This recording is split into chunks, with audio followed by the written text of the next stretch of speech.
Terima kasih. Sebelumnya saya ucapkan turut berduka cita atas kejadian yang menimpa keluarga almarhum Bina dan almarhum Eki.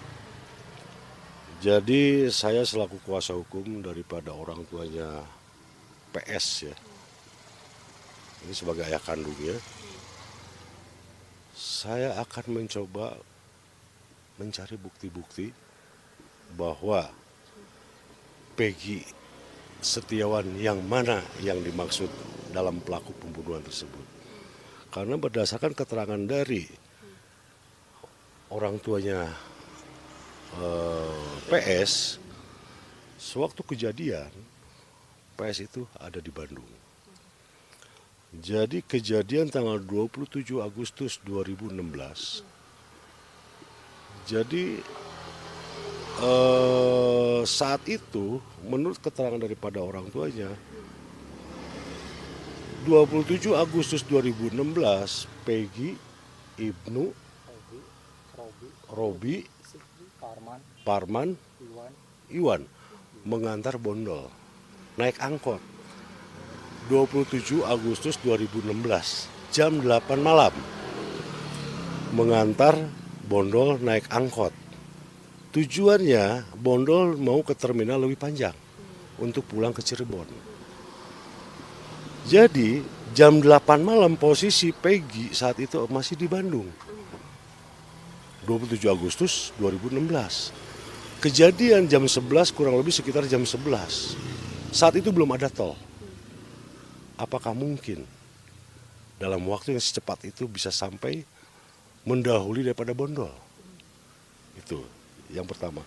Yang kedua, bukti bahwa saat itu tanggal 27 Agustus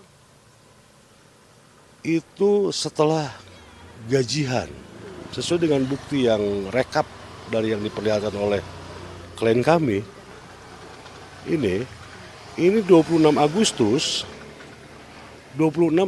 ini Pak Rudi kasbon kepada Pak Agus pemilik rumah ini. Kasbon untuk karyawan. Itu di tanggal 26 Agustus 2016. Hari Jumat. Hari Sabtu 27 Agustus dibayarkan oleh Pak Agus untuk semua karyawannya sekitar 8 orang. Gajian. Totalnya 5,3 juta. 27 Agustus dibayar termasuk Bondol. Saat itu Bondol terakhir bekerja. Dia udah resign, udah capek. Jadi 27 Agustus pulang jam 8. Itu saja, itu yang bisa kami perlihatkan. Selain ini, ada saksi fakta 5 orang pekerja yang barengan sama Bondol. Selain itu, Pak Agus juga mengetahui kalau Peggy tanggal 27 Agustus ada di Bandung. Termasuk yang punya kos-kosan yang di Cilampeni. Termasuk istri kedua ini yang di Bandung. Itu mengetahui. Dan yang punya kontrakan di Cilampeni pun mengetahui bahwa saat kejadian 27 Agustus 2016, Peggy ada di Bandung. Itu saja. Artinya saksi yang akan dihadirkan, saksi meringankan ini ya Pak ya, kalau dari pihak keluarga Peggy siapa saja Pak? Insya Allah dari pihak keluarga Peggy, karena itu akan menghadirkan saksi-saksi, diantaranya teman-teman pegawainya Peggy. Kedua, Pak Agus. Ketiga, Ibu Tuti, istri keduanya. Keempat, pemilik kos-kosan Cilampeni, Pak siapa? Pak Isep. Kalau kami tidak bisa menghadirkan itu saksi, saya meminta pihak berwenang untuk memanggil yang bersangkutan. Bila perlu, seluruhnya dikonfrontir, biar kelihatan titik terangnya. Pak, ini kan juga banyak pertanyaan dari publik mengenai bukti yang ditampilkan oleh pihak kepolisian saat rilis Peggy sebagai tersangka kemarin. Ada komentar Pak terkait hal itu? Bukti apa? Bukti-bukti berupa ijazah dan lain-lain itu sebetulnya sah untuk kemudian menetapkan Peggy sebagai tersangka. Kalau menurut analisa hukum ataupun analisa dari pihak penyidik, itu sebagai bukti untuk dijadikan tersangka, sah-sah saja, silakan saja.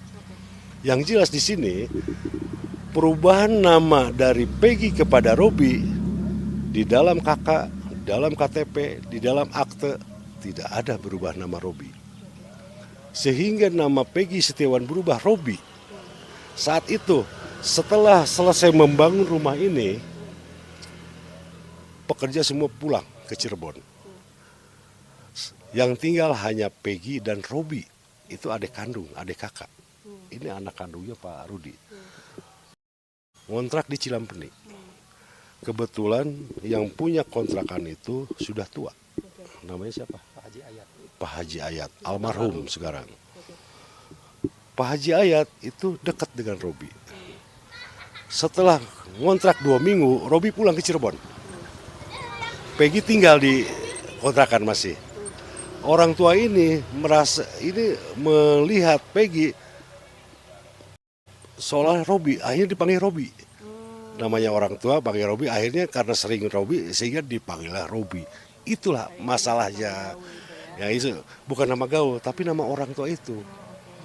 Yang punya kos-kosan, nama panggilan. Karena melihat Peggy sama kayak Robi, ya jadi itu adik kandung, adik kakak. Itu yang sebenarnya. Tadi menarik juga Pak, bahwa kuasa hukum ini tidak mempermasalahkan proses penyidikan polisi.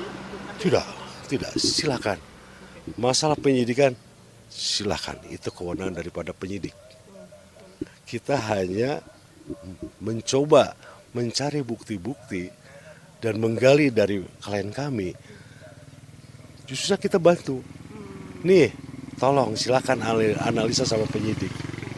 Itu saja. Kalau saya bertentangan tidak.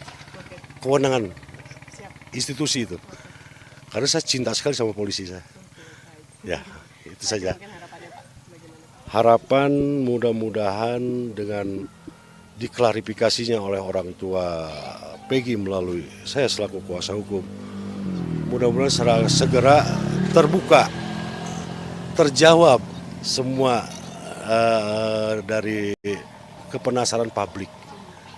Dan kalau memang terjadi obstruction of justice terhadap klien kami atau keluarganya, silakan.